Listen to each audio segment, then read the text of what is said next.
Welcome back to prime 9 news special budget debate. Vijay గారు, గత బడ్జెట్లో మూసీ గోదావరి లింకేజ్ గురించి 6,000 కోట్ల రూపాయలు కేంద్ర ప్రభుత్వం కేటాయించింది. అవి ఎక్కడ ఉపయోగించలేదు ఇప్పటి వరకు.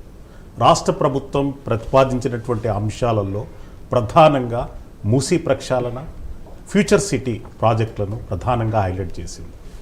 ఫార్మాసిటీ పేరుతోని ప్రపంచవ్యాప్తంగా మనకెంతో పేరు ప్రఖ్యాతలు వచ్చినాయి.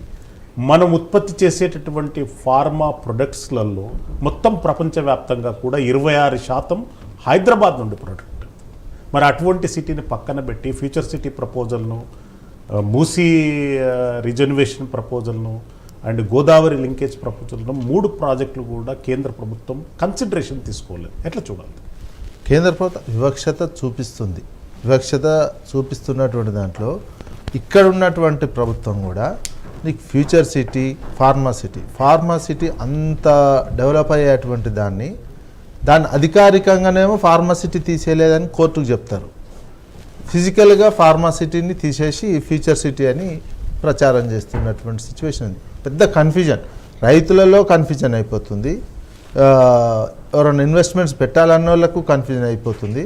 ఫార్మాసిటీ భూములు ఇండస్ట్రీకి కేటాయిస్తే భవిష్యత్తు ఏమవుతుందని ఒక క్వశ్చన్ మార్కు. ఎందుకంటే హైకోర్టుకే వీళ్ళు రకరకాల అఫిడవిట్లు ఇస్తున్నటువంటి సిచ్యువేషన్ కనిపిస్తుంది.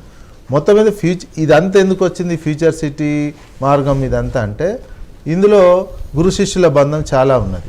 చంద్రబాబు నాయుడుకి వీళ్ళకి సంబంధించినటువంటిది, వీళ్ళకి ఒక కాన్సెప్ట్, కొత్త సిటీ సైబర్ సిటీ అని నేనే క్రియేట్ చేసిన, హైదరాబాద్ నేనే చేసిన అని చంద్రబాబు చెప్పుకోవడం, దానికి అనుబంధంగా నేనే ఫ్యూచర్ సిటీ అని చేస్తున్నా, నాది ఇదే అనేది. దీనికి మూలం ఇంకేందంటే, ఇది ఒక భవిష్యత్ భారత్ ఫ్యూచర్ సిటీ అంటున్నాడు. హైదరాబాద్ని క్రమంగా భారత్ ఫ్యూచర్ సిటీ అని చెప్పి నార్త్ ఈస్టర్న్ స్టేట్స్ కొంచెం స్థలం ఆయన కేటాయించింది. ఇప్పటికే నార్త్ ఈస్టర్న్ స్టేట్లో 2 రాష్ట్రాలను తీసుకొచ్చి, గవర్నర్ గారు రాష్ట్రం ఉంది, త్రిపుర ఉన్నది కదా, ఆ నుంచి ఏదో సదస్సు తీసుకొచ్చి పెట్టిండు.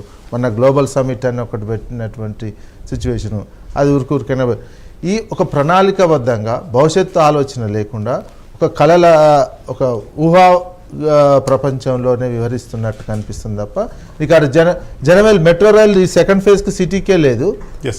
శంషాబాద్ నుంచి అక్కడికి మెట్రో, ఫ్యూచర్ సిటీకి మెట్రో వేస్తా అంటున్నారు. జనం లేని దగ్గరికి మెట్రో వేసుకుంటారు ఎవరైనా? మాత్రం అక్కడ కొన్ని లక్షల మంది వచ్చిన తర్వాత రోడ్డుగానే జరపనటువంటి సమయంలో దానికి భూసేకరణ పునాది అంతా చేసి పెట్టుకోవచ్చు. కానీ ఏమి లేని చోట మెట్రో రైలు వేసుకుంటే దానికోసం అంటే ఇది ఒక హాస్యాస్పదంగానే ఉంది. దానికి ఇల్లు కూడా ఏంది, కేంద్రంలో ఉన్నటువంటి ప్రభుత్వం సహకరిస్తుంది. ఇక్కడున్న గవర్నర్ చెప్పిండు, మన వచ్చినటువంటి గ్లోబల్ సమ్మిట్లో రకరకాల కిషన్ రెడ్డి గారు మాట్లాడినట్టు. కానీ బడ్జెట్ చూస్తే ఒకవేళ అది ఫ్యూచర్ సిటీ నిజమే అనుకున్నా, ఫ్యూచర్ సిటీ ఏదైనా ఉన్నా, ఫార్మాకు సంబంధించినటువంటి విషయంలో కావచ్చు, ఫ్యూచర్ సిటీకి సంబంధించినటువంటి విషయంలో కావచ్చు, ఫ్యూచర్ సిటీ నుంచి అమరావతికి 12 లేన్ల లైన్ వేస్తా అని ప్రపోజల్ ఉంది కదా, అది కనీసం అందులో ప్రస్తావన ఉండాలి కదా. ప్రస్తావన లేదు. Via Amaravati, via Machilipatnam, greenfield 12 lane, ఎక్కడ 12 లేన్ ఎక్స్ప్రెస్ హైవే, అది దాని ప్రస్తావన లేదు. ప్లస్ నేషనల్కి సంబంధించినటువంటి జాతీయ హోదా ప్రాజెక్టులకు సంబంధించి పాలమూరు రంగారెడ్డికి సంబంధించినటువంటిది లేదు. 8 ఎంపీలు ఉన్నారండి ఇక్కడ బీజేపీ. రాజకీయంగా వాళ్ళకు రాజకీయంగా మేము అధికారంలోకి వస్తామని నెక్స్ట్ చెప్పుకుంటుంటే, ఇట్లాంటి ఏదైనా కనీసం ఇప్పుడు ఎలక్షన్ ముందు ఇస్తే వాడు నమ్మడు. 2 నెలల ముందు ఎట్లాంటి పెద్ద ఏదైనా చేసినా నమ్మే అవకాశం ఉంటుంది. అట్లాంటిది తెలంగాణ ఇప్పుడు భారత పార్టీ కాదు మాకు అన్నట్టు చేస్తుంటే, బండి సంజయ్ గారు, కిషన్ రెడ్డి గారు ఏం చేస్తున్నారో ఇప్పుడు ఈ బడ్జెట్ చూసి చెప్పాల్సినటువంటి అవసరం ఉంది.